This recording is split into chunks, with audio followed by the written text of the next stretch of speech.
इस वीडियो को लाइक करें, हमारे चैनल को सब्सक्राइब कर बेल आइकन जरूर प्रेस करें। नमस्कार दोस्तों, मैं भास्कर कुमार आप सभी का स्वागत करता हूं हमारे चैनल स्टडी हैक्स पर। आज से हम इंडियन पॉलिटी की एक नई सीरीज चालू करने जा रहे हैं, the making of Indian constitution. यह क्योंकि पहला लेक्चर है तो इसमें हम दिखाएंगे कि बताएंगे आप लोगों को कि कॉन्स्टिट्यूशन किस तरह से बना, कॉन्स्टिट्यूशन बनने के पीछे का जो कारण था वो क्या था। क्योंकि कोई भी कॉन्स्टिट्यूशन एक दिन में बनकर तैयार नहीं होता है, उसके कई कारण होते हैं। उसके बनने के कोई भी चीज एक दिन में नहीं बनता, घर भी एक दिन में नहीं बनता है। तो उसी तरह का प्रकार से जो संविधान था हम लोग का, भारत का जो सबसे बड़ा रिटन संविधान है, वह किस तरह से बना, तो वो हम इस चैप्टर में देखेंगे, इस सीरीज में। इसके बाद हम आगे देखेंगे कि फंडामेंटल राइट्स क्या होते हैं, directive principle of state policy क्या होता है, और फिर क्या कहते हैं इंपॉर्टेंट जो सुप्रीम कोर्ट के जजमेंट हुए जिसने कॉन्स्टिट्यूशन को फिर से रीडिफाइन किया, कुछ कुछ जो इंपॉर्टेंट अमेंडमेंट्स आए कॉन्स्टिट्यूशन में, वह सब देखेंगे। तो सबसे पहले जो शुरुआत करते हैं कि हम लोग का जो कॉन्स्टिट्यूशन था वह 26 नवंबर 1949 26 नवंबर 1949 को ही बनकर तैयार हो गया था। उसी दिन को कहते हैं हम लोग एडॉप्शन ऑफ कॉन्स्टिट्यूशन। मतलब उस दिन जो कॉन्स्टिट्यूएंट असेंबली बैठी थी, जिसने संविधान लिखा था, उसने जो है उसको एक्सेप्ट कर लिया था 26 नवंबर 1949 को।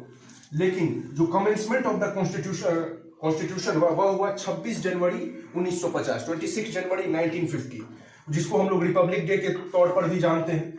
इसका कमेंसमेंट मतलब क्या हुआ, जो हमारा कॉन्स्टिट्यूशन था वो पहली बार इंप्लीमेंट हुआ 26 जनवरी, इसलिए उस डे को जो है हम रिपब्लिक डे की तरह सेलिब्रेट करते हैं। तो अब आपके मन में ये आया होगा कि जब कॉन्स्टिट्यूशन जो था 26 नवंबर 1949 26 नवंबर 1949 को ही बनकर तैयार हो गया था, तो हमने 2 महीना का वेट क्यों किया। तो उसके पीछे की भी एक बहुत इंटरेस्टिंग कहानी है, वो आपको जाननी चाहिए। तो हुआ गया कि 28 दिसंबर 1929 क्योंकि कांग्रेस का सेशन होता था, तो 28 दिसंबर 1929 को लाहौर में कांग्रेस का सेशन था। वहां पर ही जो है पहली बार कंप्लीट इंडिपेंडेंस, पूर्ण स्वराज की बात पंडित जवाहरलाल नेहरू ने की, क्योंकि उनके जो पिताजी थे मोतीलाल नेहरू, वह डोमिनियन स्टेटस का बात करते थे कि हम लोग इंडिपेंडेंट तो होंगे लेकिन अभी भी ब्रिटिश क्राउन के अंदर ही रहेंगे। लेकिन पंडित जवाहरलाल नेहरू ने पहली बार बोला था कि नहीं, हमें पूर्ण स्वराज चाहिए, हमें कंप्लीट इंडिपेंडेंस चाहिए। तो लाहौर में जो है 26 जनवरी 1930 26 जनवरी 1930 को जो है लाहौर में नेहरू जी के द्वारा फ्लैग को होस्ट किया गया। इससे हुआ कि पूरे देश में एक पूर्ण स्वराज की भावना दौड़ी। तो उस समय तो नहीं हो पाया, ये एक सिंबॉलिक इंडिपेंडेंस का आप कह सकते हैं कि 26 जनवरी 1930 को सिंबॉलिक इंडिपेंडेंस डे उस दिन मनाया गया था। लेकिन उससे एक देश में सेंटीमेंट और बढ़ चुका था इंडिपेंडेंस का। तो इस वजह से जब 26 नवंबर 1949 को जब ये कॉन्स्टिट्यूशन बन के तैयार हुआ, तो पंडित जवाहरलाल नेहरू का ही प्रस्ताव था कि हमने लाहौर में 26 जनवरी 1930 को ही जो कंप्लीट इंडिपेंडेंस का बात किए थे। तो हम लोग को तो इंडिपेंडेंस 15 अगस्त 1947 को तो मिल चुका था, लेकिन हम लोग को जो है रिपब्लिक बनने के लिए उन्होंने सोचा कुछ डेट का भी महत्व रहे, वो लोग याद करें, इसलिए 2 महीना रुका गया और 26 जनवरी 1950 को हम लोग का जो कॉन्स्टिट्यूशन है वो इंप्लीमेंट हुआ।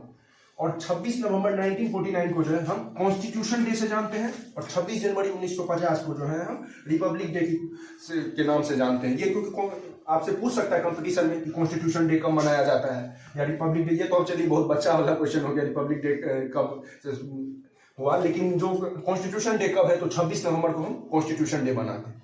तो अब हम देखते हैं कि किस तरह से जो एक्ट्स हुए, कौन कौन से एक्ट्स थे, जिसमें जैसे गवर्नमेंट ऑफ इंडिया एक्ट 1935 क्या था, गवर्नमेंट ऑफ इंडिया एक्ट 1919 क्या था, ये सब क्या था, किस तरह से हम लोग का कॉन्स्टिट्यूशन बनना तैयार हुआ, वह हम आगे देखते हैं। चलिए अब हम देखते हैं गवर्नमेंट ऑफ इंडिया एक्ट 1935। ये गवर्नमेंट ऑफ इंडिया एक्ट 1935 इसलिए देख रहे हैं क्योंकि सबसे इंपॉर्टेंट जो एक्ट था जो ब्रिटिश के द्वारा लाया गया, वो सबसे इंपॉर्टेंट एक्ट यही था, गवर्नमेंट ऑफ इंडिया एक्ट 1935। इससे पहले गवर्नमेंट ऑफ इंडिया एक्ट 1919 आया और पहले भी एक्ट आते थे, लेकिन हमारा जो कॉन्स्टिट्यूशन था जो बना, उसमें बहुत कुछ इस एक्ट से लिया गया है। तो इसलिए यह जानना हमको जरूरी है कि यह एक्ट क्या था। तो इसमें था कि प्रोविंशियल गवर्नमेंट, जो स्टेट जहां पर ब्रिटिश का डायरेक्ट शासन नहीं था, वहां पर था कि वो प्रोविंशियल ऑटोनॉमी अपना एंजॉय कर सकते हैं।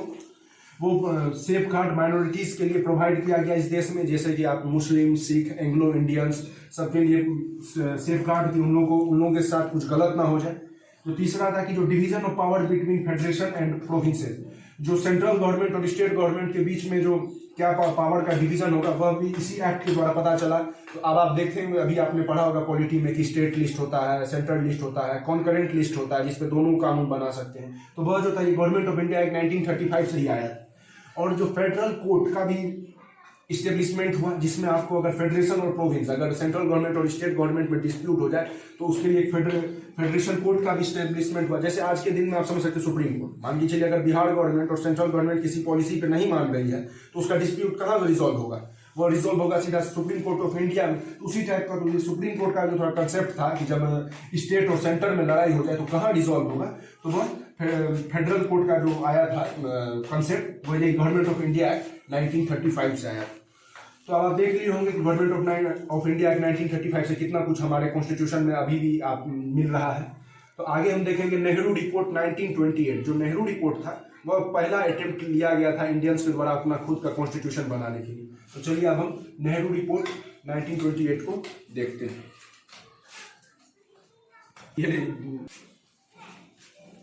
तो चलिए अब हम नेहरू रिपोर्ट देखते हैं। नेहरू रिपोर्ट 1928 में बना था और ये पहला अटेम्प्ट था हम इंडियंस के द्वारा कि जब हमने एक कॉन्स्टिट्यूशन बनाने की कोशिश की थी।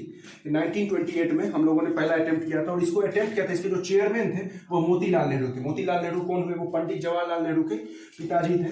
तो ये जो नेहरू रिपोर्ट थी इसकी जो मेन पार्टीज थी वो INC, Indian national Congress, Swaraj party और मुस्लिम लीग, यह तीनों पार्टी मिलकर के, और इस रिपोर्ट में इन सबके रिकमेंडेशंस थे। तो इसके जो कुछ मुख्य बिंदु हैं वो है कि इसने राइट टू वोट मांगा था बोथ मेल एंड फीमेल के लिए। इसने जो है डोमिनियन स्टेटस को सपोर्ट किया था लेकिन कंप्लीट इंडिपेंडेंस को नहीं। यही एक मुख्य कारण नहीं बना था आगे जाकर के कि जो इसको ये उतना आगे नहीं बढ़ पाया। ये डोमिनियन स्टेटस मतलब हुआ कि हम लोग आंतरिक मामला तो भारत की सरकार देखेगी, लेकिन बाहर का जो मामला है उसके लिए अभी भी हमको ब्रिटिश क्राउन से पूछना पड़ेगा। ये कंप्लीट इंडिपेंडेंस का डिमांड नहीं कर रहा था। इसमें जो है प्रोविंशियल लिस्ट और सेंट्रल सब्जेक्ट्स बनाए गए कि राज्य के हिस्से में कौन कौन से मुद्दे आएंगे, सेंट्रल के हिस्से में कौन कौन से मुद्दे आएंगे, वह इसी में प्रिपेयर किया गया। और जो सबसे इंपॉर्टेंट है फंडामेंटल राइट्स, फंडामेंटल राइट्स के बारे में भी इसी में पहली बार चर्चा जो थी वह फंडामेंटल राइट्स की नेहरू रिपोर्ट में ही हुई थी। लेकिन आगे जाकर के जो है इंडियन नेशनल कांग्रेस ने इसे सपोर्ट नहीं किया था, क्योंकि आप जानते हैं क्योंकि इन्हीं के बेटे मोतीलाल नेहरू के बेटे पंडित जवाहरलाल नेहरू ने ही बाद में कह दिया था कि हम जो है डोमिनियन स्टेटस में कंप्लीट इंडिपेंडेंस, जो आप जानते हैं कि मैंने वीडियो की शुरुआत में ही बताया था कि लाहौर सेशन हुआ था, उसमें जो झंडा फहरा दिया गया था और पूर्ण स्वराज का पंडित जवाहरलाल नेहरू ने नारा दिया था, जिस वजह से पूरे भारत में एक सेंटिमेंट आ गया था आज़ादी का। तो आज हम इस लेक्चर को, जो मेकिंग ऑफ इंडियन कॉन्स्टिट्यूशन, इसके पार्ट 1 को हम यहीं पर समाप्त करते हैं, क्योंकि अभी छोटे लेक्चर्स ही रखेंगे कि आपको भी जल्दी जल्दी आप समझ सके। आपको जो पार्ट देखने का मन हो वो देखें। ये तो शुरुआती लेक्चर था कि किस तरह से शुरुआत हुआ, क्योंकि इसके आगे जो है कल अब जो पार्ट 2 आएगा उसमें कैबिनेट मिशन क्या था, क्रिप्स मिशन क्या था, हमारे कॉन्स्टिट्यूशन की खासियत क्या है, फिर धीरे धीरे हम आगे बढ़ेंगे तो फंडामेंटल राइट्स, तो धीरे धीरे हम लोग ले जाएंगे। एक साथ अगर बड़ा वीडियो बना देंगे तो आपको भी देखने में मन नहीं लगेगा और बोरियत होगी। तो और हम इसलिए इसको शॉर्ट रखना चाहते हैं, आप समझें इसको।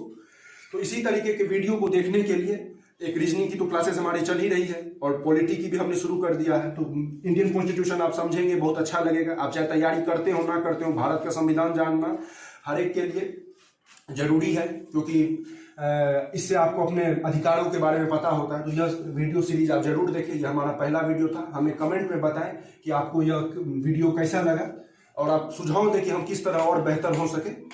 तो चलिए अब यहीं पर मैं आपसे अलविदा लेता हूं। जय हिंद, जय भारत।